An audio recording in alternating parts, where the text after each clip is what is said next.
Church family, welcome to today's Sunday school lesson. We are in session 6 entitled Judgment, and our key idea this week is judgment will come for all sins. And we're in Genesis chapter 6, verses 13 through 22, and then skipping quite a bit of chapter 7, and then reading verses 20 and 24 of that. So we're going to start off by asking, what should be our response to God's commitment to judge sin? Well, first, I think it should call us to be obedient so that we will fear God's judgment and that we will not sin willingly, that because we don't want to be judged as God judges sin. Now, practically speaking, that is next to impossible. We know, you and I know that we are fallen people. We are born into sin. There is no hope for us. But that doesn't mean that we shouldn't try. And luckily for us, we do have in 2024, we have the promise of the new covenant in Christ, that we have salvation in Christ. And today we're going to be looking at some promises that God made to the earth. And this week isn't the promise of the rainbow, but this week is the promise for God to judge sin, and we'll get into that and see even in His justice how God is still good. So let's begin by looking at some context. First off, let's talk about God's promises. The song "Standing on the Promises" was written in 1886, and the words proclaim the great truth that we can depend on the trustworthiness of God and His Word. He's faithful to keep all of His promises. This not only means that we can trust God to save all those who put their faith in Jesus, but it also means that God will faithfully execute His judgment on unbelievers and on the wicked. And because of that trustworthiness to judge the world and judge the wicked, it is up to us, and it puts the impetus on us to make sure that we tell everyone we know about Christ, because we don't want them to suffer the judgment that is coming, because Christ has already paid for that for us, and we want to go and we want to make sure that they know that they can accept that free gift and they have the opportunity to be saved. So we're skipping chapter 5 of Genesis. Chapter 5 is Adam and his family and the lineage of Adam. I have two monitors, and so I'm going to read a little bit off of my second monitor here. That's why my head's going to be turned. But anyway, in verse 3 of chapter 5, it says this: "And Adam lived 130 years and begot a son in his own likeness after his image and named him Seth." So this is Seth, the son to replace Abel that was killed by Cain. "After he begot Seth, the days of Adam were 800 years, and he had sons and daughters. So all the days that Adam lived were 930 years, and he died. Then Seth lived 105 years and begot Enosh." And we go down the family line of Enosh, and eventually we get to Noah. Noah's father was Lamech in verse 28. It says, "Lamech lived 182 years and had a son, and he called his name Noah, saying, 'This one will comfort us concerning our work and the toil of our hands, because of the ground which the Lord has cursed.' And he begot Noah. After he begot Noah, Lamech had 595 years and had sons and daughters. So all the days of Lamech were 777 years, and he died. And Noah was 500 years old, and Noah begot Shem and Ham and Japheth." And so now we're going into verse 6, and we're going to pick up in verse 13. And just context before verse 13, God saw that the world was wicked. He saw that there was wickedness on the earth, and He was going to wipe it clean and start afresh with His righteous servant Noah. Verse 5 of chapter 6 says, "Then the Lord saw that the wickedness of man was great in the earth, and that with every intent of his heart was only evil continually. And the Lord was sorry that He had made man on the earth, and He was grieved in His heart.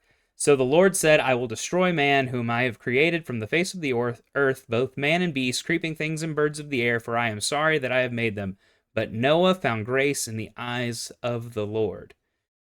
And then it gave us the genealogy of Noah, and then in verse 9 it says Noah walked with God, and Noah begot 3 sons, Shem, Ham, and Japheth. And it also in verse 9 says that Noah was just a man. He was just a dude. He was just a normal old regular everyday guy, and he was just a man. So then let's pick up in verse 13. Then God said to Noah, I have decided to put an end to every creature, for the earth is filled with wickedness because of them. Therefore I am going to destroy them along with the earth. Make yourself an ark of gopher wood. Make rooms in the ark and cover it with pitch inside and outside. This is how you are to make it. The ark will be 450 feet long, 75 feet wide, and 45 feet high. For example, that is a boat that is the length of 1.5 football fields. That is a boat that is 75 feet wide, so that is longer than 2 school buses, or almost as long as 2 school buses, end to end, wide, and 45 feet high. That is probably almost up to the tip of the steeple at Emory Baptist Church. It's a really big, really tall building, a really tall boat. You are to make a roof, finishing the sides of the ark within 18 inches of the roof. You are to put a door on the side of the ark, make it with lower, middle, and upper decks. Understand that I am bringing a floodwaters on the earth to destroy every creature under heaven with the breath of life in it. Everything on earth will perish, but I will establish my covenant with you, a promise with you, and you will enter the ark with your sons, your wife, and your sons' wives. You are to also bring into the ark 2 of all of the living creatures, male and female, to keep them alive with you. 2 of everything, from the birds according to their kinds, from the livestock according to their kinds, and from the animals that crawl on the ground according to their kinds, will come to you so that you can keep them alive. Take with you every kind of food that is eaten. Gather as for food for you and for them. And Noah did this. He did everything that God had commanded him. Then we skip to chapter 7, verse 20. That the verses that we're skipping are the construction of the ark. And that is in, verse 7. And so we pick up in verse 20. The mountains were covered as the water surged above them more than 20 feet. Every creature perished, those that crawl on the earth, birds, livestock, wildlife, and those that swam on the earth, as well as all mankind. Everything with the breath of the spirit of life in its nostrils, everything on dry land died. He wiped out every living thing that was on the face of the earth, from mankind to livestock to creatures that crawl, to the birds of the sky, and they were wiped off the earth. Only Noah was left, and those that were with him in the ark. And the water surged on the earth 150 days. So, in this ark, in this boat, we see that there was a lot of promise and a lot of faith taking place. We don't get into here the calling of Noah a fool, as his neighbors did when they said, it's never rained before. At this point, it had never rained before. And you've heard this, that God opened up the heavens and opened up the floodgates of heaven so that all the rain would fall. And it took Noah 100 years to build this ark. It took him and his sons extraneous labor. This is all they were doing. This is their full-time job for 100 years. It's crazy to think of the lifespan back then, but this ark was so large, and the tools they had to build it were not what we have today, and so it took them quite a bit of work and time to build it. But first, let's look at judgment announced. This is our first section. This is verses 13 through 17. Then God said to Noah, I have decided to put an end to every creature, for the earth is filled with wickedness. That word is also the same word as corrupt in Genesis 6, 11 and 12. So the verses just before this, that word corrupt and the word for in Hebrew for wickedness are the same word. And the world had been corrupted through the sin of man. That's what God is saying here. And then he says, make yourself an ark of gopher wood. Gopher wood is a transliterated word, meaning they translated what it meant literally in Hebrew into English. We don't really know what type of wood this this wood was, because this is the only place in the Bible that this word is used. Other translations include cypress wood. The NIV does that. This is how you are to make it. The ark will be 450 foot long, 75 feet wide, and 45 feet high. You are to make a roof, finishing the sides of the ark within 18 inches of the roof. You are to put a door in the side of the ark, make it the lower, middle, and upper decks. Understand that I am bringing a flood waters on the earth to destroy every creature under heaven with the breath of life in it. Everything on the earth will perish. So God announces the judgment. He doesn't beat around the bush. He's not secretive with it. He makes it very clear that the world will end. And sin, as we should know, sin ends with death. Sin results in death. So what are the dangers of ignoring sin? Well, brothers and sisters, there's not an ark now. We're not in danger of flood. But today, we are in danger of dying without accepting Christ, and without that protection, without that forgiveness of sin. And if we don't have that forgiveness of sin, then when we die, we don't have anything to protect us from God's judgment and God's pure and just wrath toward sin. And so when we die and we are not believers and do not believe in Christ, we will be condemned to hell. That's what happens. That is the judgment of sin. And so the danger of ignoring our sin and not coming to grips with it and calling it what it is today is that when we die, if we die before we get a chance to accept Christ, we're condemned to hell. Whether you like that reality or not, it is the truth. But God promises rescue. So let's look at 18 through 22 and see how God promised rescue to Noah and his family. But I will establish my covenant, or a promise. This word is berit in Hebrew and is one of the most important words of the Hebrew Bible. It appears 284 times, but this is the very first time it is used. It is indicative of a covenant, of a unbreakable promise, an unconditional, unbreakable promise between God and humans, or no, in this case Noah, but also we have the Abrahamic covenant. We also have the covenant with David, the Davidic covenant. We have several covenants in the Old Testament.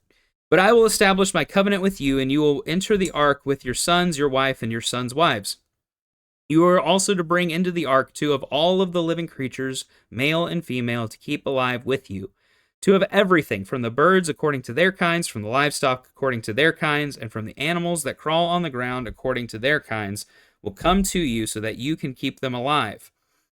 Take with you every kind of food that is eaten, gather it as food for you and for them. And Noah did this. He did everything that God had commanded him. So, obedience results in God's blessing. And we see this. How are obedience and God's offer to rescue related? Well, God told Noah what to do. Noah did it. God saved Noah. That's the picture of obedience here, that God promised salvation for those who would be obedient to him.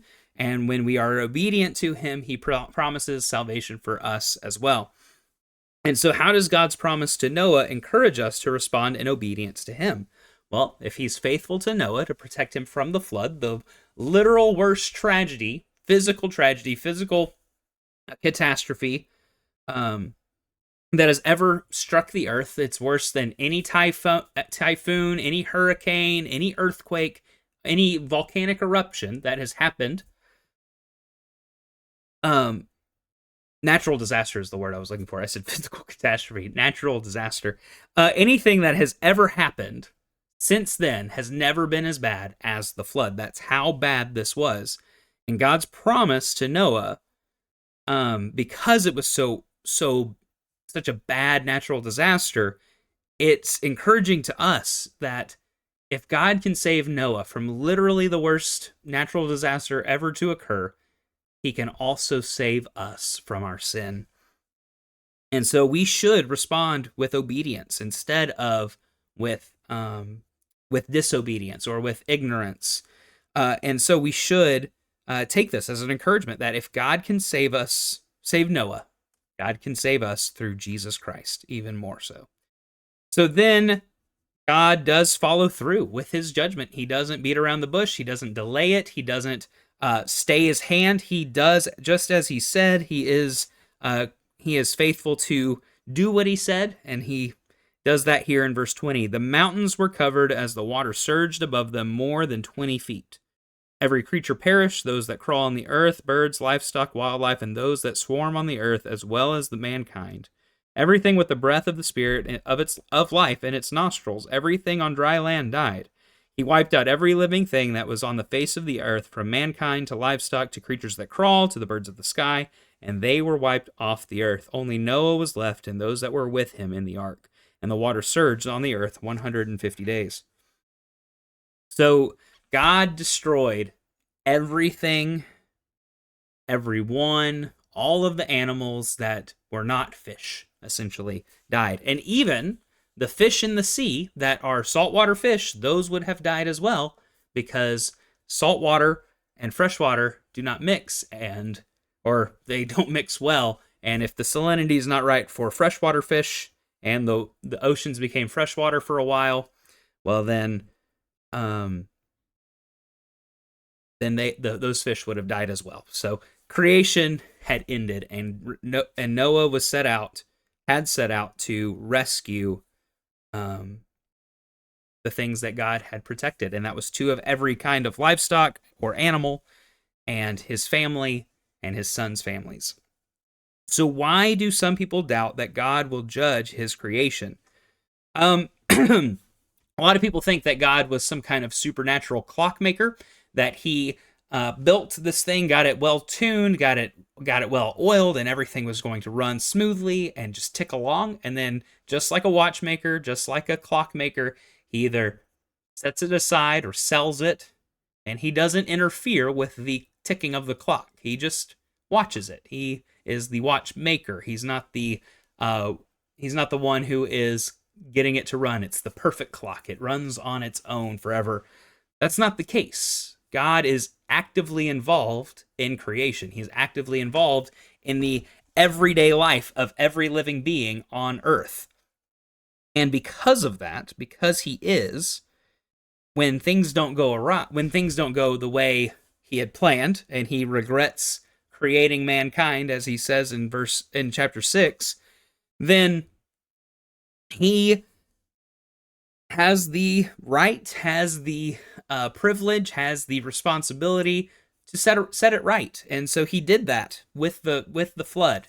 But then he saw how devastating the flood was to creation, and he promised to never do it again. And we see that, I'm jumping out of order because we see that next week. But he also promises us dry land in Christ, dry land from the drowning in our sin. He promises us dry land and salvation through Christ. So he's not going to destroy the world with a flood again. We can trust him on that promise. And we can also trust him to save us through our sin because of Christ's work on the cross and his resurrection for us, because of the empty tomb. And so I'm excited to look at that next week, to look at dry land and look at the fulfillment of this promise to Noah and his family. And then we will continue on in Genesis later on. Thank you so much for being with me today. I look forward to worshiping with you very soon. Bye-bye.